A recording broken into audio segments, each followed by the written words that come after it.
Hello everybody and welcome back to a brand new episode of NASCAR Heat 3 Career Mode. Today we go to Michigan, a track that we finished second in 3 of the 4 races that we've competed in. We've actually finished in the top 5 though every race, so I had quite a bit of confidence coming into this race. But first we set our sights on the Xfinity race. We had Zane Smith back in the car. He won't be in the car too many more times this season, so this is certainly one of the final times he is in our car, and he started in about 21st or so, and he struggled a little bit to work his way forward pretty early on in this event now as he came out of turn 2 down the back straightaway side by side with the 51 of Jeremy Clements. But by the time we came to about the midway point of this race, he would start working his way forward, and he actually had worked his way up into the 14th position, trying to make up some more spots, taking 13th from Spencer Gallagher in the number 23 car as he came through turns 3 and turns 4, taking another spot away there from the 18 of Ryan Preece, and he would move up to 12th, and that was as far as he would get. By the time we came to the final lap, he couldn't do any better. He was holding off Ryan Reed through turns 3 and 4 for the final time in that 12th position, and he would come out of turn 4 just about a car length or so in front of Ryan Reed as he came through the tri-oval. Zane Smith would come through to get a 12th place finish for us in Michigan. So nothing to be terribly disappointed about. We're still trying to make improvements to our performance in this team, but obviously that requires more money, and that comes down to me performing in the Cup Series, which we've been performing well. We still have yet to get that win, but hopefully today is the day. But there you see, we get a decent amount of money. We're 22nd in the points, so we got some work to do. We're likely in a must-win situation to make the playoffs at this point, so hopefully we can pull that off. But as we came to Cup Series qualifying, we made it to the second session into the top 24, and the only way you can really qualify good at Michigan is using the draft. So I used my teammate Clint Bowyer as a pick to use or draft from, and it wouldn't be enough though. As we came through to cross the line, we would hit a 37.199. I didn't know if that would make it into the next round, so I called it a lap anyways, and it would put us in the 15th starting position for Michigan. So let's see if we can win it here today. The stars of NASCAR thunder into Michigan International Speedway for today's running of the Firekeepers Casino 400. This D-shaped 2-mile oval is nestled in the tranquil and scenic Irish Hills area of southeastern Michigan. However, this locale will be anything but tranquil today, as this sprawling landscape plays host to the best race car drivers in the world. Michigan is fast. In fact, the track is the fastest track on the schedule, with speeds often reaching more than 200 miles per hour. So you better buckle up, because NASCAR racing is coming up next. All right, we are ready to go green here in Michigan. Kyle Busch on the pole and Denny Hamlin second. Ryan Preece isn't nearly as fast as expected. Kyle Busch, he's been up front a lot lately. There he is, your pole winner. He has been on the front row quite a bit, so we'll see if he can pull it off today in Michigan. But hopefully we can dethrone him and take that position, the top position away, and get a win here in Michigan as we get ready to start from 15th here in Michigan. The green flag is out, and we are underway in Michigan now as we look to the inside immediately of the 14 of Clint Bowyer, our teammate, as Kyle Busch and Denny Hamlin lead us down towards turns 1. Kyle Busch certainly looking like a top contender this season. Just like last season, he was a top contender, but he had 2 blown engines in the round of 8, which took him out of a chance at a championship. Now as we look to the inside of the 40 car of Jamie McMurray in that McDonald's Camaro now as we come down the back straightaway. Harvick up there in a 3 wide, it looks like. Now as Eric Jones is going to engage in a 3 wide move to the outside of the 14 of Clint Bowyer, and Austin Dillon in the 3 now as we come through turn 3, starting in P15, still sitting P15 as we exit turn 4, but closing in on the back of our teammate of Clint Bowyer now, looking to the inside of him as we come through the trial. We're going to make it a 4 wide move as we come through to complete the first lap here in Michigan, as we're side by side with the 3 now of Austin Dillon, Clint Bowyer, and Eric Jones as we head down into turns 1.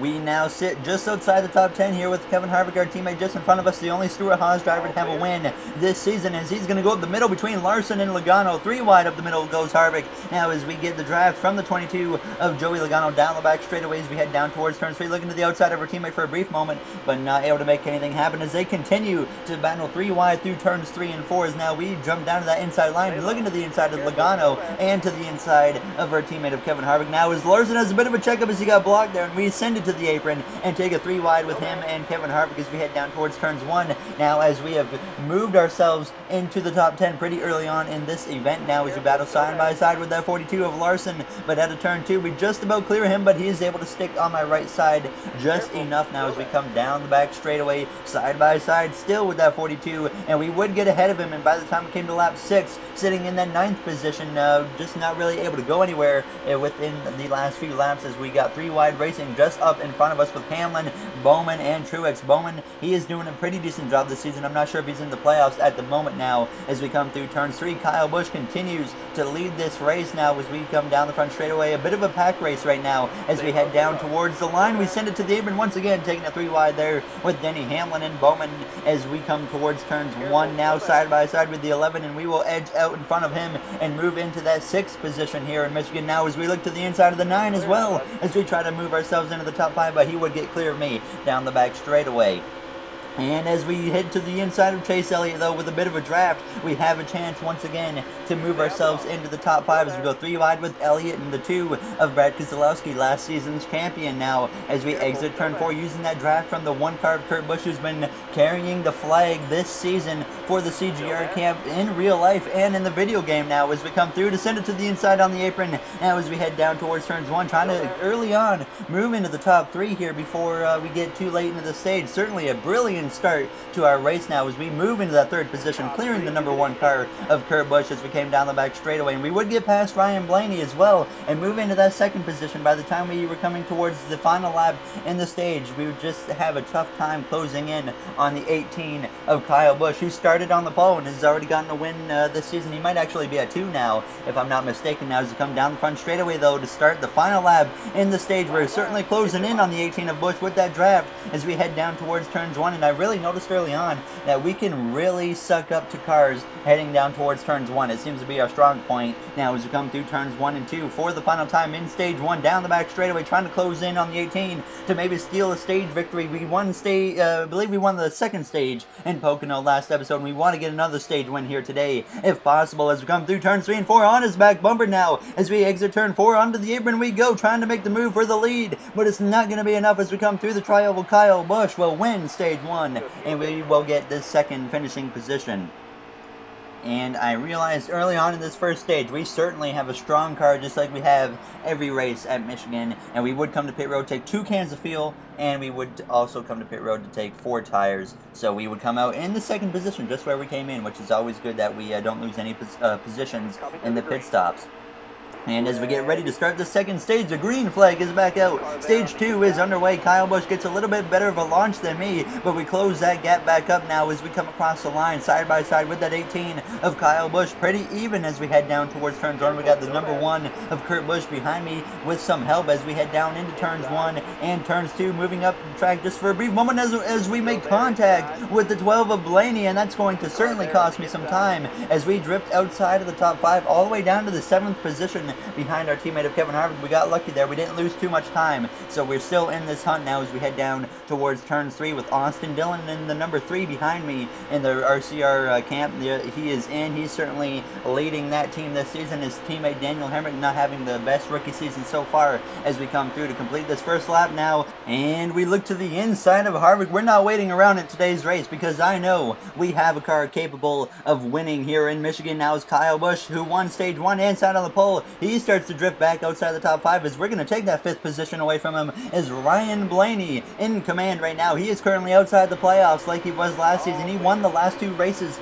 of last season at Phoenix and Homestead, but now he's gotten himself into a similar situation this season that he was at the last season, where he just could not find a way to get a victory. So unfortunate for him, but he tries to win today in Michigan as we look to the inside of Joey Logano as we come through to complete this 2nd lap in the stage. As Logano certainly putting up a good fight now as we would not be able to get past him, and we would be sitting in that 5th position still by the time we came to lap 7. Logano had moved up into the 2nd position, and we had run down Harvick and Larson now as we came through the front straightaway, giving a bit of a bump to the 4 of Harvick, trying to get him ahead of Larson, and it would work just brilliantly, really. We would get Harvick ahead, and he would move up the track, and that allowed me to look to his inside as we went down towards turns 1, side by side with the 4 of Kevin Harvick, our teammate now, as we exit turn 2, still side by side, as he is not going to give up the position easily as we come down the back straightaway. The 2 Penske drivers lead as Blaney and Logano run 1-2. Keselowski a little bit behind them right now as we head down towards turn 3, still side by side with the 4 of Kevin Harvick, but we would clear him out of turn 4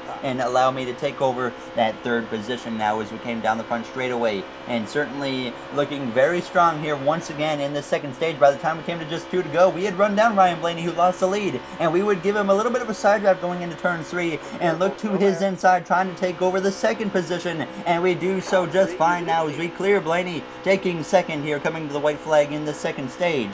And as we come through the tri-oval, Joey Logano leads to the white flag in the 2nd stage as we sit 2nd just in front of Alex Bowman in the 88, who has had a great run today in Michigan. Now as we head down towards turns 1 for the final time in the stage, we hit to the apron and we slide up the track, getting very lucky though not to wreck the car there as we come down the back straightaway, certainly giving up a bunch of positions down the back straightaway, but we're very fortunate not to crash as we head down the back straightaway for the final time in the stage as we head down into turn 3, now getting hit in the left rear by the 19 of Martin Truex Jr. And up the track we go again, but we keep it off the wall, getting very close to crashing the car 2 times in the final lap in stage 2, but we get very lucky to come through to still hold on to a top 10 in the 2nd stage as Logano would come through to win, and we got really lucky there. We still get P10, and I know that that's enough to keep us in it, so I wasn't too concerned. I know we can easily get ourselves back to the front, so we would come to pit road though and take 2 cans of fuel once again, and we would also come through to take 4 tires again. And we would be very fortunate to come out of pit road, and the AI actually took 4 tires and 2 cans of fuel, so we wouldn't lose a single position, setting us up well for this final stage. As we get ready to go green, the final stage is underway here in Michigan. Joey Logano has had a dominant season so far as we're almost at the halfway point. He already has 4 wins as he tries to make it 5 today in Michigan. He's already gotten another playoff point with the stage win now as we head down towards turns 1. Just 18 laps in this final stage now as Kurt Busch is going to look to my inside for a brief moment, but we shut the door now as we make just a tiny bit of contact with the 20 of Erik Jones as we drift outside the top 10 at the start of the stage, which was expected starting on this outside line now as we come down the back straightaway, looking to the inside now of the 20 of Jones as he tried to shut the door for a moment but unable to do so as we kept our nose in there as we come through turns 3 side by side with the 20 of Erik Jones now as we come down the front straightaway. Kyle Busch, your pole sitter and stage 1 winner, continuing to fall down the order, so not a great race for him this has turned into, at least as we head down towards turns 1 and 2. Joey Logano leads over 2nd place of Kyle Larson at the moment now as we head through the corner, making it up the inside of the 3 of Austin Dillon, and we would pull up ahead of him and take over the 9th position. So we got ourselves back into the top 10, and we're going to just try our best to continue to march through the field. And as we head down towards turn 3, closing in on the back of our teammate Kevin Harvick once again, who battles alongside the 19 of Martin Truex Jr., who's had a pretty good start to the season as well, as we give him a little bit of a bump to the back now as we come through the tri-oval to complete this 2nd lap in the stage as we look to the inside of the 19 of Martin Truex Jr. as Bowman's starting to drift backwards now as we look to the inside of Harvick, making a 3 wide going into turns 1. Now as we come through the center of the corner, the 19 hits me in the back. Inside ways Martin Truex Jr. goes, but he saves the car as he got very aggressive going into turns 1. I'm not sure why he hit me, but certainly it did not work out for him as we would keep the car straight and take over the 6th position. And obviously we've had run-ins with Martin Truex Jr. so far this season, and that adds to the list now as he would damage my back bumper a little bit. Actually, it was yellow on the damage indicator screen, and I did notice after we got hit the car felt a little bit looser at times, so certainly he freed up the car now as we look to the inside of Joey Logano with 15 to go, trying to take over that top 5 position from him as we head down into turns 1. And as we go into turns 1, you see right there what I was talking about. The car slides into the corner now after Truex damaged my back bumper. But by the time we came to lap 40, looking to the inside now of the 42 of Kyle Larson, who had fallen back to 4th. Now Keselowski in the lead over 2nd place of Ryan Blaney and 3rd place Chase Elliott. So we've moved into the 4th position with 11 laps to go. Still very well within an opportunity to have a chance of winning here in Michigan as we came down the back straightaway just in front of that 42 car as we head down towards turn 3, trying to use the draft as Blaney makes a move to the inside of Keselowski to take over the lead, and he would take that position over by the time we came towards 9 to go on the back bumper of Chase Elliott. And as we head through to cross the line, we try to look to the inside, but we get into the back of the 9, allowing him to gain some speed as he looks to the inside because Keselowski trying to take that second position over. As we head into turns 1, though, side by side now with the 2 of Brad Keselowski as we come through the center of the corner and exit turn 2. Keselowski has the momentum out the corner. He would stay ahead, and by the time we came to a few laps later, Keselowski got back ahead of Elliott as we would look to the inside of Chase Elliott ourselves as we would battle it out for that position as we came down the back straightaway. Keselowski would actually take the lead from Blaney, and we would get ahead of Elliott, who drifted back, and by the time we came to just a few laps to go, we were on the inside of Blaney, but the caution would come out as we were trying to take the second position away, and with just 4 to go, and this would set us up for an overtime finish here in Michigan, starting from the 3rd position. And if we time this restart perfect, we could go into turn 1 as the leader now as we get ready to go green. The green flag is out. We finished 2nd at this track 3 of 4 times now that we've raced here. And as we cross the line, we look to the inside of the 2, taking it 3 wide with the 2 Penske drivers for the lead as we head down towards turns 1, and we clear them both as we go into the first turn. A brilliant restart has put us out front here late in Michigan with 2 laps to go as Keselowski clears his teammate Blaney for that second position as we come down the back straightaway. Keselowski is there as he's about half a car length behind as we come down the back straightaway.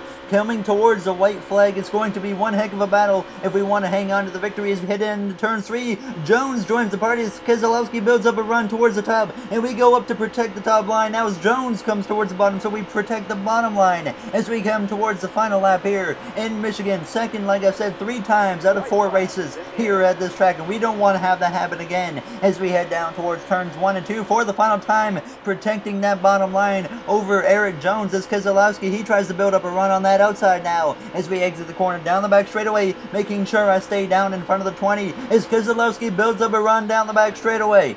And as we head down into turn 3 for the final time, Keselowski tries to use that outside to his advantage as he looks to my right rear, but he's not able to get there just yet now as we come out of turn 4 in front of them both as the 20 is on my bumper and Keselowski builds up one last run, but it won't be enough as we win in Michigan for the first time this season.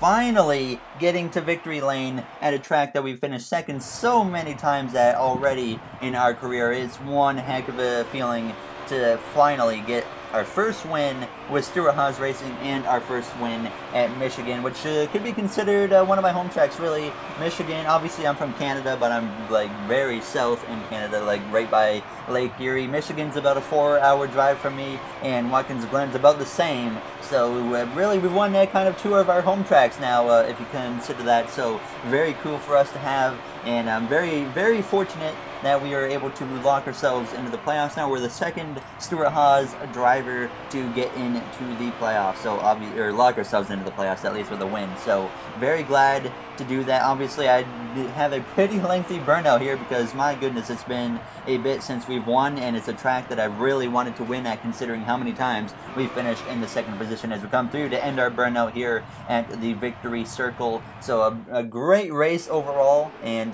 we timed the last restart perfectly. Usually I was getting to the guy in front of me, I was getting to his back bumper by the time we came to the line, so I had to back out of the throttle. This time I waited a little bit and timed it perfectly and took Keselowski and Blaney 3 wide, making a move for the win. Ricky Stenhouse Jr. down there in 40th, so not a very good finish for him, about where he belongs, I guess. But obviously, the first win of the season, already 9 playoff points. I think that we're already pretty close to what we had last season by the time we came to the end of the regular season there, as we still have 2 drivers in the top 10 in points without a win, and that's Larson and Johnson there, as we finally get the nice little trophy here. That actually is a pretty nice trophy, I must say, there, as we have all the confetti flying over our car for the first time in a while, to say the least. I think our last win, I can't even remember when our last win was, to be honest with you, but it is really nice to get back to victory lane. A brilliant race, and we do have a message from Ray Evernham. That win was incredible. Your first Monster Energy NASCAR Cup Series win. Congratulations. Obviously, that's incorrect, but it says that because we just came over the 2019 DLC, so the stats don't stay with you. What an incredible... Yeah, we don't care what Ricky Stenhouse Jr. has to say, but that I just went and checked. It's actually we were on a 28 race winless streak. So really, let's hope that we don't ever go that long again without a win. It was since Watkins Glen of last season. So hopefully we can go into the next episode and maybe win in Sonoma. But in the next episode, we will be going to Iowa and Xfinity and Sonoma in the Cup Series, the road course. So I'm very excited for some road course racing. So if you guys enjoyed this episode, make sure to comment, like, and subscribe. Those would all be very appreciated. I will see you guys in the next episode when we go to Sonoma. Thank you for watching, everybody, and being along for our first win of the season. I will see you guys in the next episode in Sonoma. Thank you for watching, and have yourselves a great day, everybody.